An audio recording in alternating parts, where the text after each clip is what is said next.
SCORE Northeast Wisconsin and WHBY are pleased to bring you Biz Talk, a chance for you to hear from entrepreneurs and professionals as they share their experiences. From starting to sustaining growth, learn the skills needed for your business to be successful. If you miss anything, you can catch the Biz Talk podcast at score.org/Northeast Wisconsin. And now from the Myron Construction Studio, it's Biz Talk on WHBY.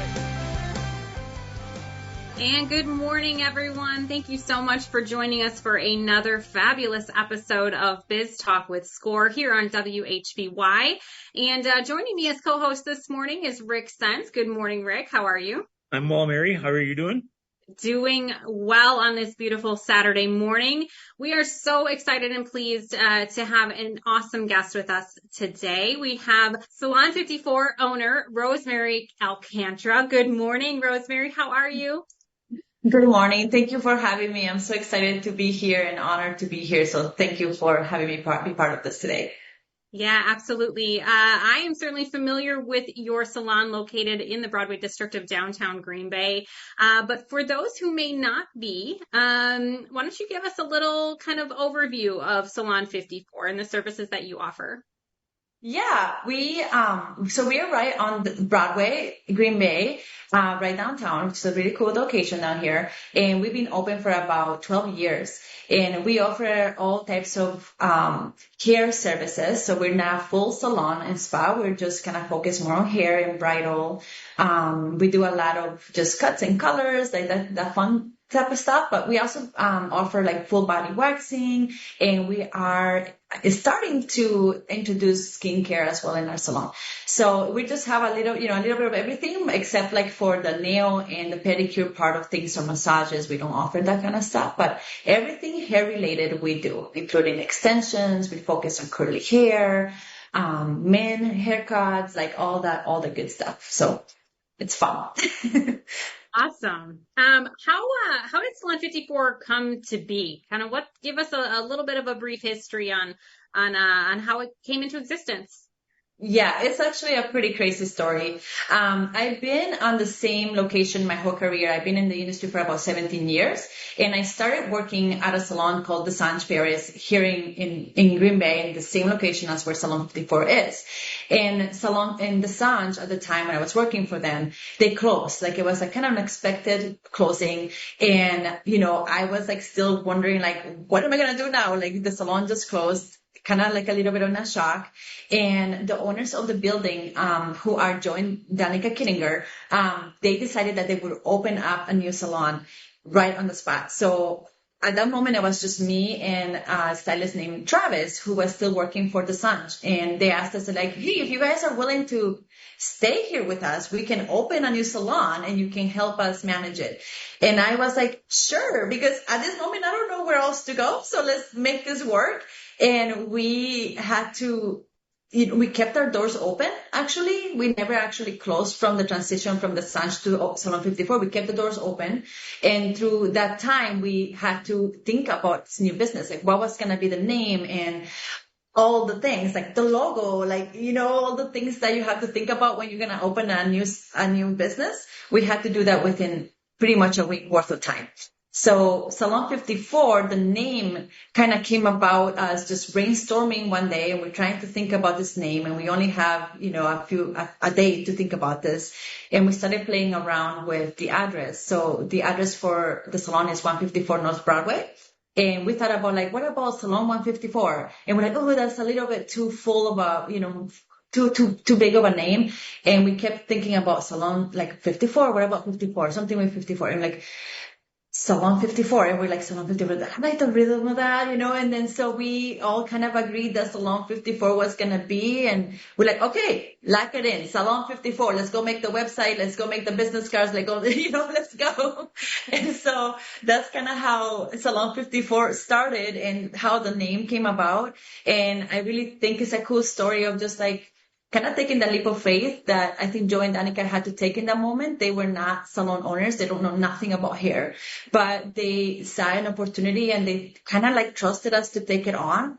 And oh my gosh, like we didn't know if we were going to make it. It was just two stylists at the time. And we were like, we need more stylists. We need to to stay open, we gotta, make some money here. So, luckily another salon in the area closed maybe 2 months after that. And we integrated about 7 new members just like that after Oh, 2 months wow. of being open. And honestly, that's, I think, what set the salon for success from that moment on. And yeah, it had a lot of ups and downs for sure. I took over in 2018. So I've been an owner for the salon for about 7 years now, but I did help manage it from the beginning. And yeah, we just been there through all the ups and downs, COVID and all that good stuff. So it's been a journey, but the salon story, I think, is one that I love the most. I don't know, it's just kind of based on love, I think, and believe that, if 2 people or more have a passion for something, you can make something work. So this is kind of like what this is. So you said you've been the owner for 7 years now. What is the one thing that is just sticks in your memory as something that was like just a total surprise to you, that something that you just didn't see coming that just happened to you in the business? Well, I would say COVID. I would say that was one thing that I just didn't see coming, and it was very surprising for me. It was 2018 that I took over, and 2020 COVID comes, right? I have only been an owner for 2 years, barely getting myself kind of situated. I'm a mom. At the time, I had my kids were little, and then the whole world shuts down, and I had a team. I had built up a team up to, I think we had 15 stylists at a time or something like that. And COVID shut us down for about 2 months. And it was just about thinking, how are we going to make this work?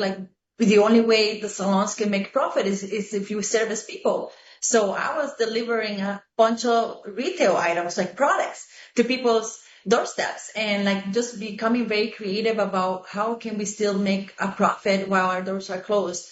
We started selling hair kits, so for people to touch up their roots at home, and just doing a lot of different lives. I would go live on Facebook with my manager at the time, engaging with people and just continuing to engage with people. We thought that was very important at that time, of keeping communication and connection with people, even if it was through a screen.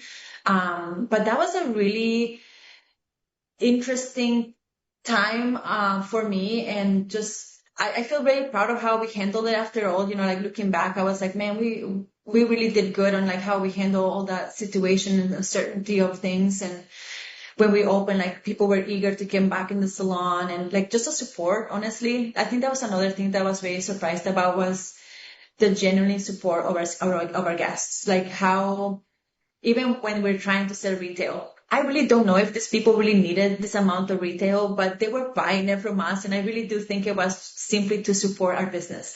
And even to this day, just talking about it gives me chills. I'm just still very grateful for the support from our guests, from the people that we service, that continue to support us even today.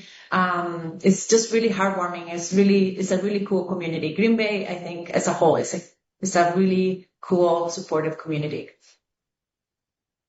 So certainly it took a lot of perseverance and confidence and creativity to get through COVID, right? But just thinking back yourself on your career path and your schooling and just how you came to be a business owner, is there something perhaps in your past that you kind of pulled some of that gumption from to really help you get through that time period? Oh God, yeah. Okay, so now we're tapping into a little bit of my life story. I'm originally from Guatemala. I was born there. I was pretty much raised by a single mom, and I have at the time I had 2 siblings, so a sister and a brother. And at the age of 13, my mom decided to move us to the United States, just to start over and come to a whole new country that we just know nothing about. I didn't know any English either. I was also really bad at English. So the fact that I'm even speaking it now, I'm always very proud of myself. I made it this far. But I think there was a lot of things that we have to endure and really have a lot of resilience with just having such a life change and having to adapt. I always do say that my biggest role model is my mom. And she, even just to think about this woman, like grabbing her 3 little kids and taking a leap of faith, moving them to a new country to hopefully things work out, And I think that was the best decision that my mom has ever made for us. She's an entrepreneur herself, and she owns a Spanish grocery store in town, and I just continue to look up to her. And really sometimes all I can say to myself is like, if she can do it, I can too. And I think that just life experiences, like the things that I have to go through to adapt, to learn and persevere, I think that gives me this little bit of a backbone to be able to pursue things, even if I'm scared, I'm uncomfortable, if I don't know it. Like, I feel like I've been put through that type of fire already, like that kind of experience, that I can trust myself, that I can go through more obstacles and difficult things. So something in me just knows that I can do hard things, and even if I'm scared. And most of the time I am scared, and I will still do it, because I know what sits on the other side of fear. I think there's a lot of success and freedom and more potential that you get to discover for yourself once you do step into the moments of overcoming the fear, just those obstacles that a lot of people freeze on. A lot of people will not jump into the other side of it because fear is paralyzing as well. But I don't know. I feel like I'm kind of an adventurous person that always likes to seek adventure too. My team will tell you that. I think I challenge them a lot with that too. Always changing, evolving. So I always say, while you're under my management, you will always experience change, but I always make him be part of that change as well. So it's kind of cool. Hopefully that answers that question. Yeah, absolutely. Yeah. If you want to you mentioned your team. Do you want to just quickly kind of give us a rundown of how big your team is now, and certainly offering such a wide range of services? How many people kind of make up your Salon 54 family? Okay, as a whole, I think right now we're a team of 14. This is including my receptionists, and stuff like that. I have 2 renters in the salon that I grandfathered in since I took over, and everybody else is an employee. We are a commission and hourly salon, and a team-based salon, of course. But yeah, and I have a few, receptionists too. And so right now, one of them is playing the role of an esthetician as well. So she's moving into growing her career. And when she started with me, she was just a receptionist, but while she's been with us, I think she has discovered this kind of maybe love for the industry, and went to school to get her esthetician degree. And now she's back with me, and now we're gonna do this thing together of just kind of including some of those skin services in the salon, which is kind of exciting. But yeah, we're a team of 14, and it ranges, right? Like it might go up or down, and there's always new faces in the salon. We have a pretty good, solid team, and they've been with me for a while, but we're always, looking for new talent, and I'm always open to new services too. And if some people come in with new ideas on like trying a new service, I'm like, let's discover it. Let's figure this out. That's kind of how skincare is coming about. Like somebody wanted to try it. I supported it. I'm like, go get your degree and let's come back and let's see how we can make that work in the salon. So it's kind of fun.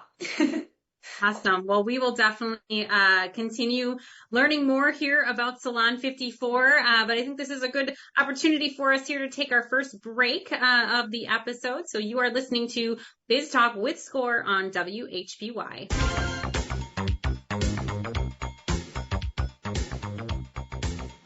Welcome back to Biz Talk with Score on WHBY. I'm Rick Sense, here along with Mary Rohde this morning, and we are talking with Rossemary Alcantra, who is the owner and operator of Salon 54 in downtown Green Bay, part of the Broadway district. We'll get right back to our conversation with Rossemary after this brief introduction to everyone about SCORE and SCORE Northeast Wisconsin. SCORE Northeast Wisconsin serves an 18-county area in Northeast Wisconsin, plus the county of Menominee in Michigan. We have over 50 volunteers, each an expert in their field, offering entrepreneurs no-cost and confidential mentoring. Those areas of expertise include IT, social media, marketing, cash flow, accounting, strategic planning, workflow, human resources, retail, best practices, and many, many others. In order to register for a no-cost confidential mentoring session and or learn more about SCORE Northeast Wisconsin, please visit our website at score.org/Northeast Wisconsin. You can learn more about how the SCORE chapter can assist you with starting and or growing your business, and you can complete an application for a mentoring session. Simply complete the online form and submit it to SCORE. Within a few days, a SCORE mentor will be contacting you to set up a meeting. Remember, SCORE is no cost and offers experts who can offer you assistance in many different areas. To get started, visit our website at score.org/Northeast Wisconsin. And to support small business people, SCORE Northeast Wisconsin is always looking for new mentors. If you have experience that you would like to share with others, we'd love to talk to you. We welcome volunteers with experience in all aspects of business. Small business owners need your help, and your experience can make a real difference to their success. Go to score.org/Northeast Wisconsin, click on the volunteer button, and fill out the short application, and we'll get back to you to explain more. So thanks again for joining us this morning on Biz Talk. And now back to our guest, Rossemary. Rossemary, I'd like to just ask you, you said something I thought was very profound in the first segment. You said success is on the other side of fear. Could you maybe give listeners some examples of the successes you've achieved and what maybe some of the fears were that led into those successes? Yeah, and I think I'm just going to bring it right back to, taking over the salon. When I took over the salon, I had my little girl. She was like about to be 2 years old. Becoming a salon owner was never a goal of mine. I never went to cosmetology school thinking that, and someday I want to open my own salon and have 15 stylists and be successful. Like, I never wanted that. I just wanted to be a great stylist. I love the industry. I love doing hair, making people feel good and look beautiful. So taking the leap of faith on taking over the salon, I was very scared of it. I was very, very scared of it. I managed a little bit, but even managing people, can be kind of challenging, a little scary too. And to be responsible for people's, career path and income, right? Like their families pretty much. It's a big deal. So this decision wasn't a light decision to make. I had to think hard on that, and I had also been like I always said, like the salon was like my baby. I had been there since the beginning. I helped kind of manage it and grow it. And at this time, the previous owners just didn't really want to keep it on. They're not salon people, so the passion maybe for them wasn't really there, but they were offering it to me, and I denied a couple of times. I said no, until finally I was like, you know what? I don't think I'm going to get an opportunity like this again. This is a really rare opportunity. Either I take it now or it'll never come to me again. And I always go to the worst. I always think the worst. I'm like, what is the worst thing that can happen if I was to take it and this doesn't work out? All right, like the salon closes and, and that's the worst that can happen. The salon closes, it didn't work out. And at the very worst, Rossemary, like, what then? What would you do? Then I can rely on my ability to be able to rebuild myself. And that's 100% something that I can always know that I can do. I have the ability and everything that I can to be able to rebuild from zero all over again. And if that is the worst that can happen, is that a very scary thing to do then? I'm like, it's not. So take the risk and see what happens, So that's kind of where, like, I was like, okay, I'll take over the salon. I'll do this thing. And at the time, the Salon 54 was also kind of young. And you know how it is when you start a business, it's not the most profitable yet. So you're kind of taking a business that is not, very lucrative. And there's a lot of work to do. There's a lot of work to do to be able to grow it and stuff. So I was taking on a challenge too. And I did it even though I was afraid. And on the other side of that has been 7 years now worth of just constantly seeing success, even just within my stylists. Like there's nothing that gives me more joy than to see my stylists reaching their goals and seeing how much growth they can have in the industry and how much the industry has to offer. Even when they leave me, even when a stylist leaves me because she outgrew me, that's a success that I take. I'm like, you grew so far, so much so that you got the confidence while working with me to know that now you can do it on your own. Hell yeah.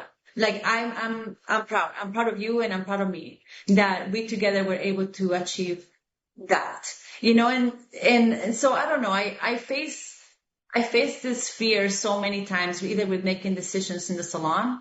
We changed software this year. We changed our whole pricing structure this year. Things that maybe a lot of salons in the area don't really do.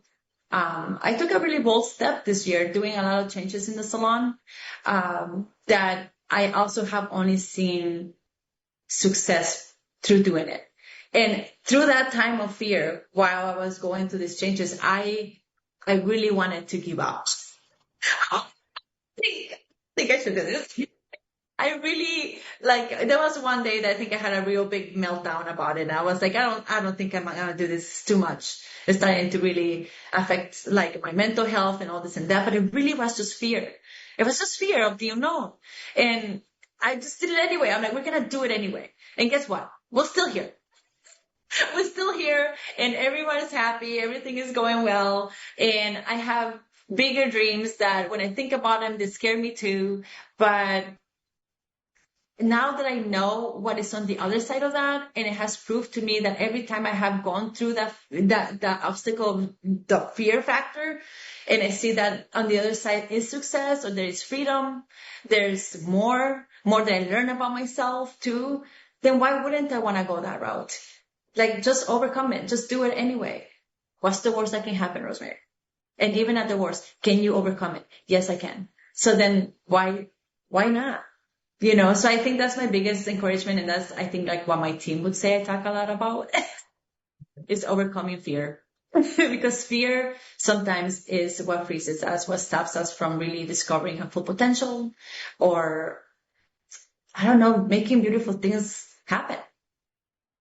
I don't know. Wow. That's great. I never knew that I would get such a wealth of information from that question. That's an awesome answer. So, we'll be right back. We're going to take our next break here. We'll be right back with Rossemary Alcantra, the owner of Salon 54 in downtown Green Bay, right after these messages.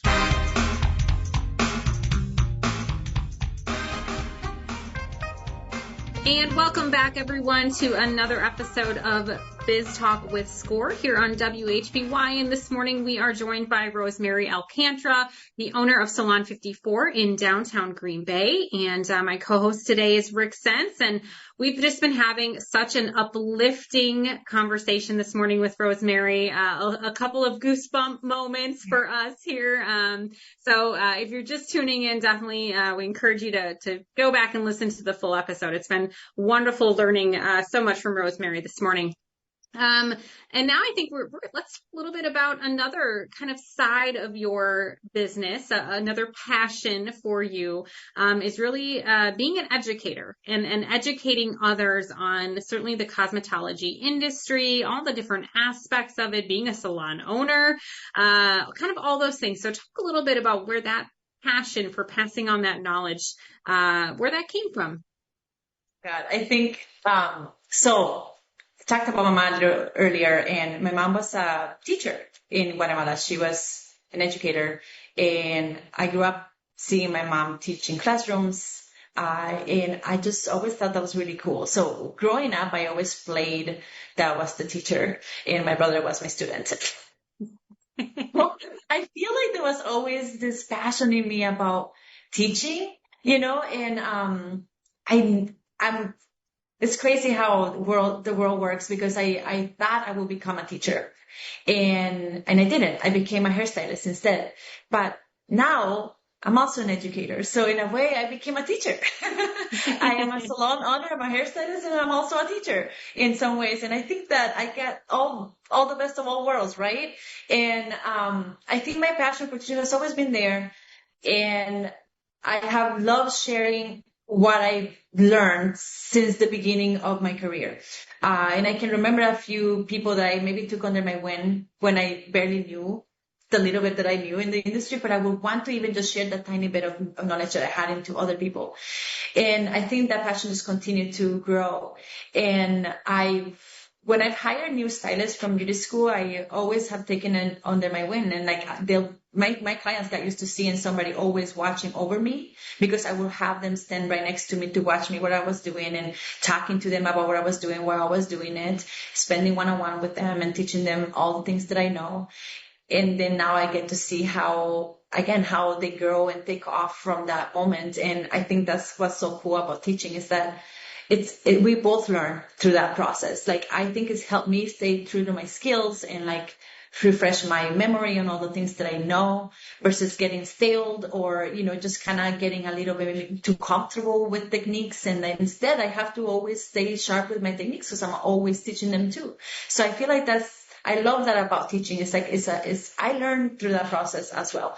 And now this year I stepped away from the chair for the first time ever. So I am not doing hair behind the chair this year. I focusing more on the business side of things, but also kind of had time to implement a better curriculum for training for the salon. And I have a mentorship within the salon as well, where I'm trying to train other stylists to help me mentor other new stylists, and then just creating a whole community of like just support within our salon.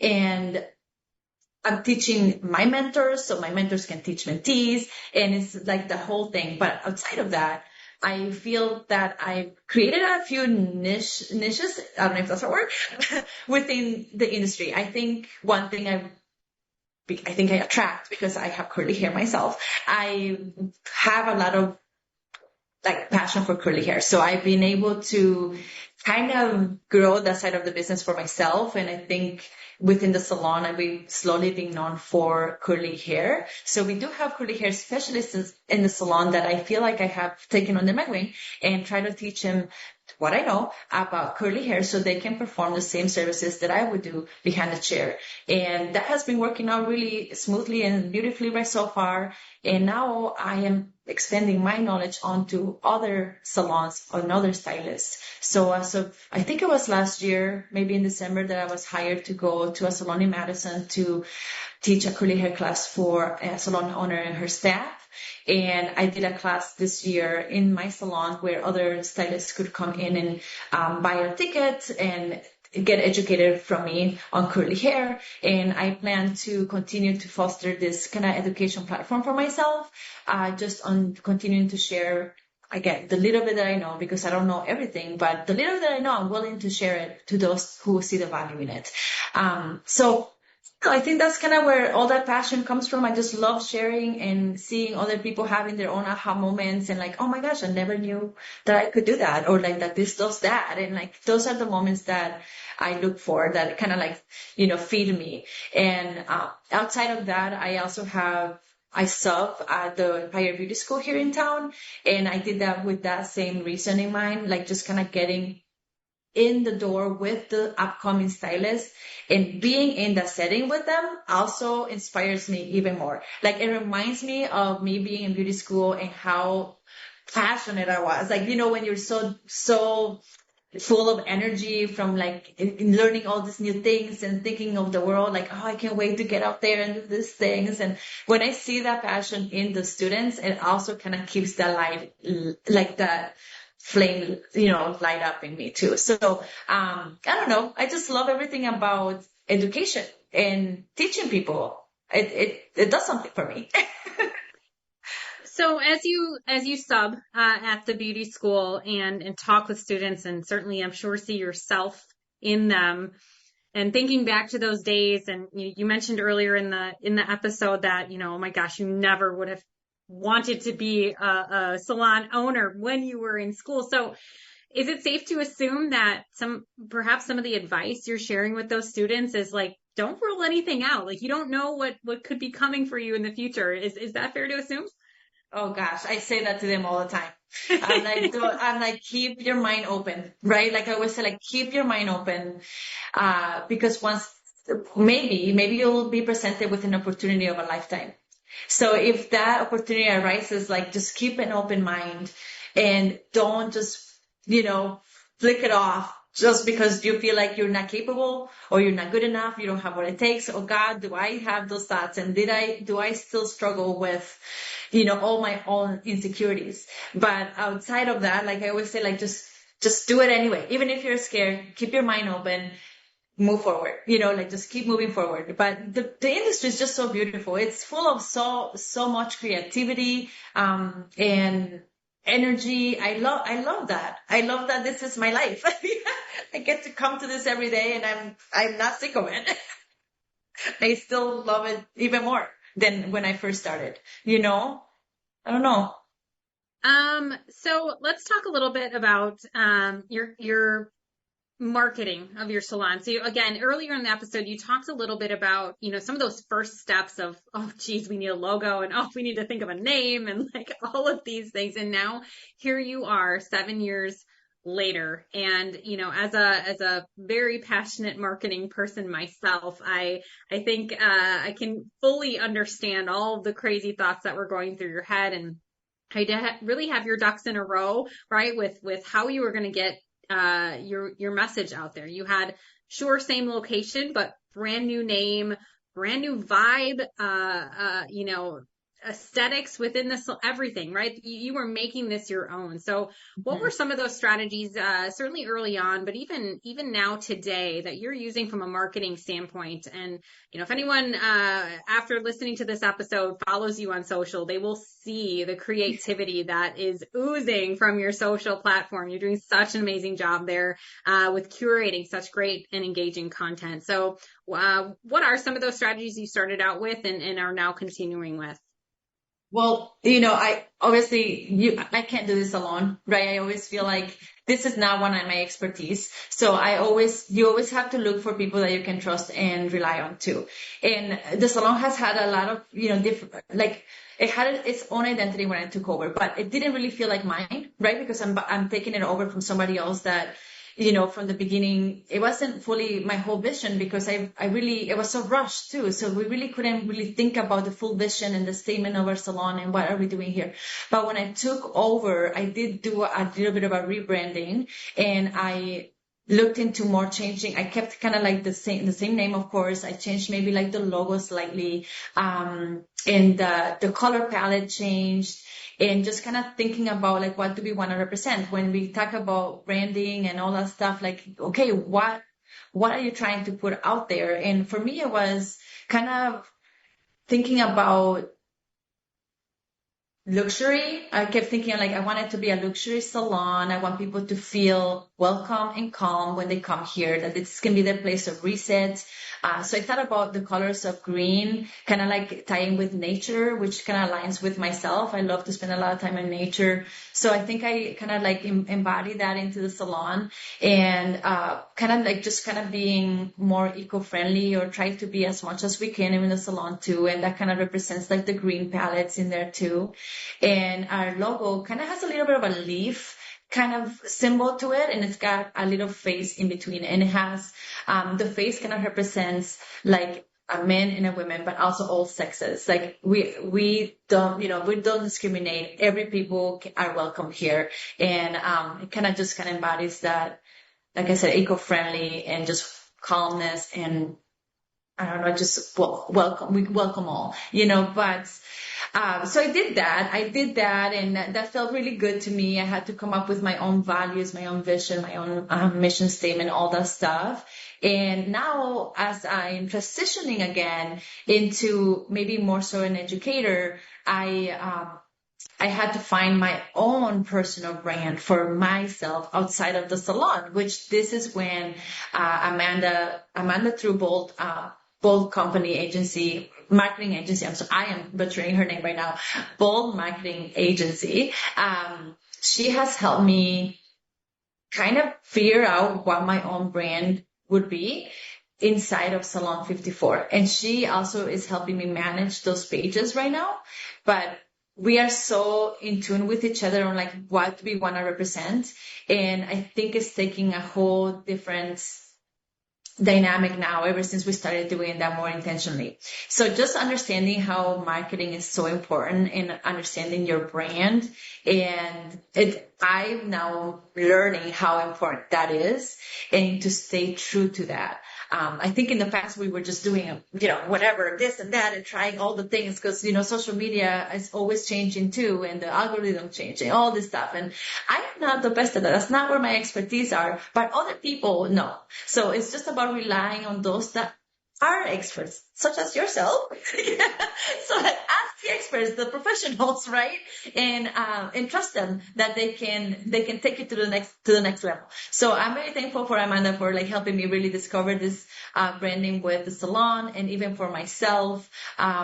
It feels in so much alignment, and I think maybe I just do a wink, wink. Maybe there's a new little rebranding coming up ahead for us too, that where we continue to evolve, right, and change. So that's, I think, something to look forward to. Yes, exciting. I love those teases. That's so great. Well, and it is always exciting to kind of do a little tweaks here and there, and just with the only purpose to really embody what we want to be, and it's always evolving.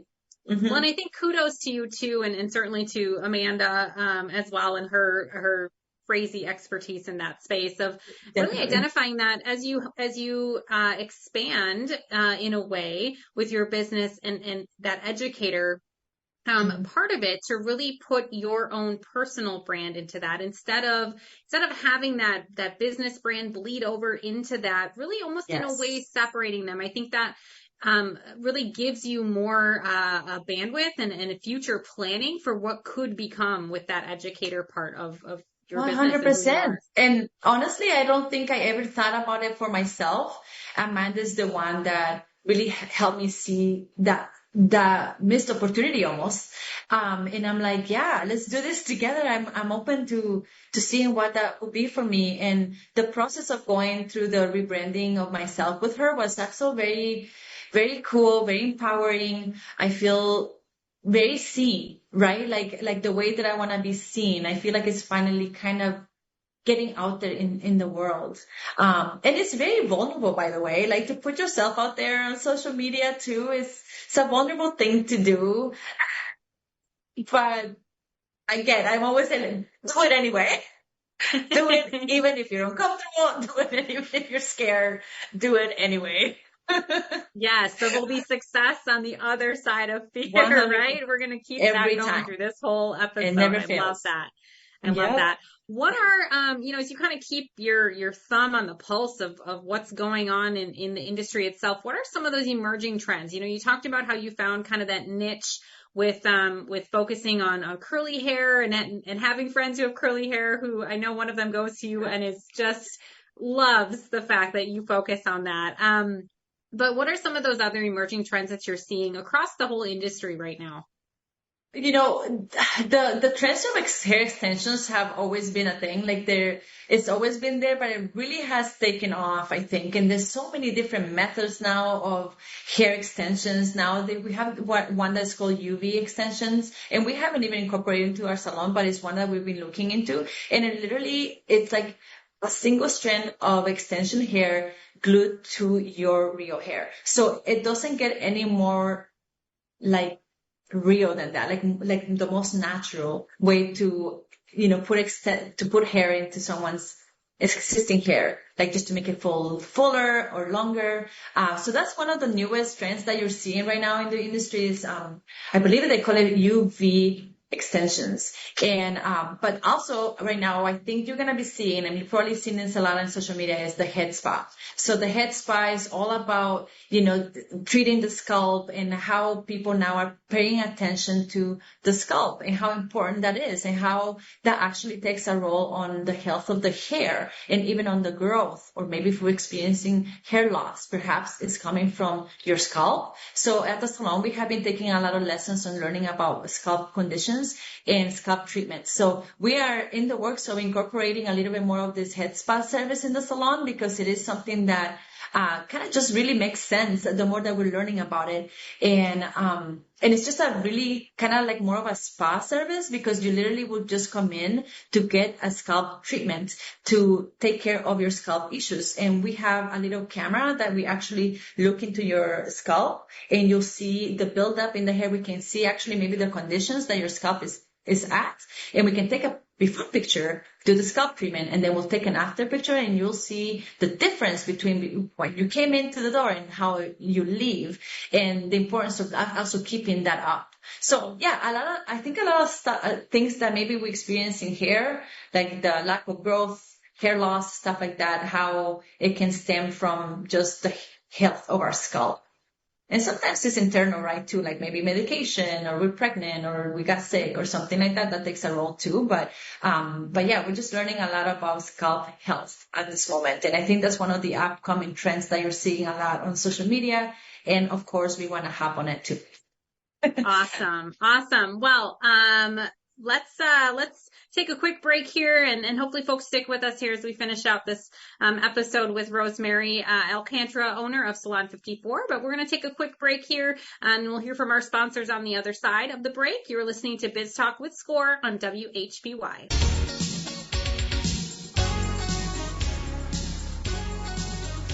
Welcome back to Biz Talk with Score on WHBY. I'm Rick Sense, along with Mary Rohde today, and our guest has been Rossemary Alcantra, the owner of Salon 54 in downtown Green Bay in the Broadway district. And we're going to wrap up with Rossemary in just a moment, but first I'd like to take a moment to talk to you about our sponsors. I'd like to thank the sponsors and donors who bring Biz Talk with Score to you each weekend. We couldn't present Biz Talk without their generous support. Thank you to Hailing & Associates. Hailing & Associates helps small businesses and individuals not just prepare tax returns, but plan ahead, helping you maximize taxes for this year and beyond.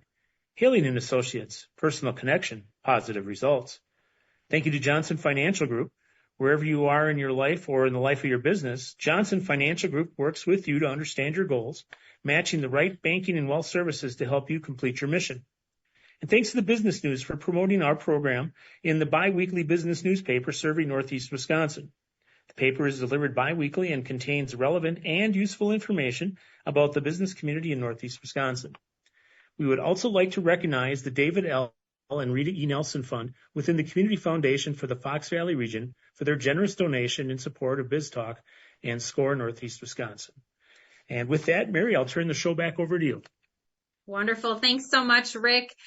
All right, Rossemary, you have shared just a wealth of information here during this episode today, and certainly some great takeaways, just in general as a small business owner.